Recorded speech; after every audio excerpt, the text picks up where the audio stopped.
Practice all those throws. Uh-oh. Yeah. Now we've got. What in the world?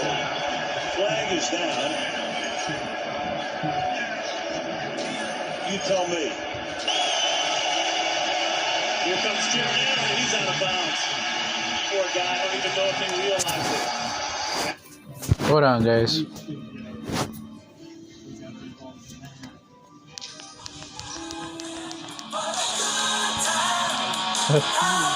Oh yeah, like if we have a lot of money, huh, guys?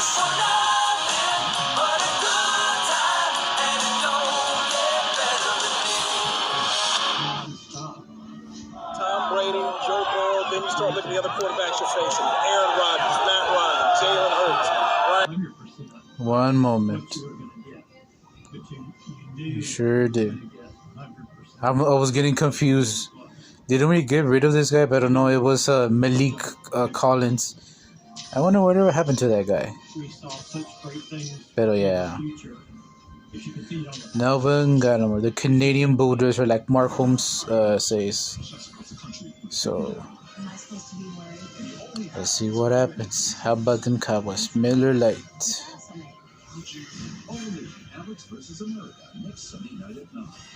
Ryan Tannehill. What comes to mind when you see those names? I need all of them. I need that sack. I want to put my hands on all of them. Great, elite football players, and I need that opportunity to get after them. I want to lay the hat on them. I want to add them to the sack pocket. So I guess that's more than one or a couple words there. You can't say it because it's... all of them, for sure. I would love to put my hands on all of them, and that's the goal. After coming together so quickly as a unit last year in Dan Quinn's first year, what are kind of the expectations as the group this year? That we go out and hunt. Obviously we got a little taste of it last year. Obviously it didn't end the way we wanted to, but we're hungry than ever, and we're putting in the work, and we're ready to show that our defense. We've been grinding. We're ready to show that we're ready to dominate and exceed in all standards and just go out and perform. We're looking forward to it. We attack that and approach that every day.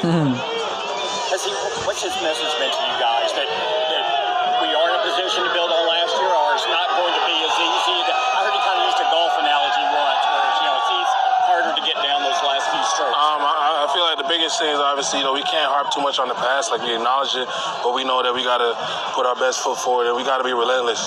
There's a standard, there's a style of play, and within the guys in this room, we know what we're capable of doing, and we got to show that. The biggest thing is making sure we're consistent throughout all phases, and we're locked in, and making sure as long as we holding everybody in that D-line room accountable, great things should happen. But obviously that comes with the work and putting in the work every single day, and take advantage of every opportunity. What do you do individually to get even better this offseason? Being a student of the game, I feel like the biggest thing for me is always, the more in that classroom, really taking that time to understand, what it is to be a consistent pass rusher, to be, elite in crunch time moments. I definitely want to be more than just a flash player. I want to be a guy that, they can count on, third, fourth quarter, back against the wall to close out the game. So that's the standard that I hold myself to, and I'm ready to show that this year. What are those qualities you need to kind of hone in on and employ on a consistent basis?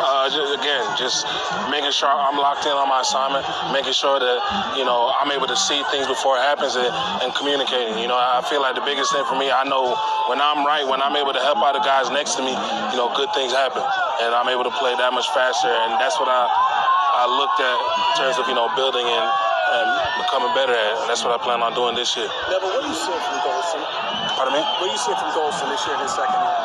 Again, man, I love him, man. That's my guy, and then just him going for the transition from being an edge rusher to being in the trenches, just seeing how much he's grown, just seeing his knowledge of the game. And one thing I love about him that he's smart. He's smart. He's always able to kind of see things as they happen. And for him going into his second year and being thrown into the fire, just seeing his development, seeing his improvement, it's great. And I know he's going to continue to get better, and he's going to continue to dominate. But it's just his expertise, his system expertise. I feel like it's ahead of his time. When the fans come on Man, when the pads come on, like that's when the real grind begins. Past 4 days, we kind of got a feel for it. Guys got the jitters out a bit, but that's when the real work begins. I'm excited to put the pads on, and that's what I look forward to the most. It's been a little minute, it's been a few months, so I'm definitely ready to put my hands on somebody. That's for sure. That's for damn sure. Last year, you were having such a good camp, and then the injury. Was that discouraging? Were you really down at the time, or how did you handle that? I mean, obviously, as a competitor, of course, it sucks, man. But just because, when I can honestly say, just going to my third year, my second year being in this D-line, we got so much closer, and even when I was down and out, obviously when you're seeing guys competing and seeing guys have success and you want to be a part of it, it hurts a little bit, especially if you're a competitor and you love this game. But, I love my group because they definitely, they were to bring me up and just kind of keep me motivated and help me understand that, when I do come back, like it's go time. So, obviously the name of the game, is durability, and, the biggest thing is, making sure I stay healthy, but just continue to have fun with it. We're all here because we love football. I love football. I want to get better, and I'm ready to dominate. I'm ready to take that next step and be one of the guys for us. You're with CD, and are you ready for this next one? Absolutely ready. There's no doubt in my mind. Funny thing is, me and CD, I was kind of like my locker roommate in college. And, we've had this conversation, and, I know from just my experience, I know if you put him in a situation, you throw him in the fire, he always comes out on top. So I know he's more than ready for this opportunity. And, I'm not going to speak on it too much, but I'm excited. Fan, not only, not because of my teammate, he's a good guy, but, man, that guy is going to go and get it. He's got a lot to bring to the table, and he's still not even scratching the surface. You best believe you can expect something special from him this year, no doubt. Thanks, Neville. All right. Have a good day, guys.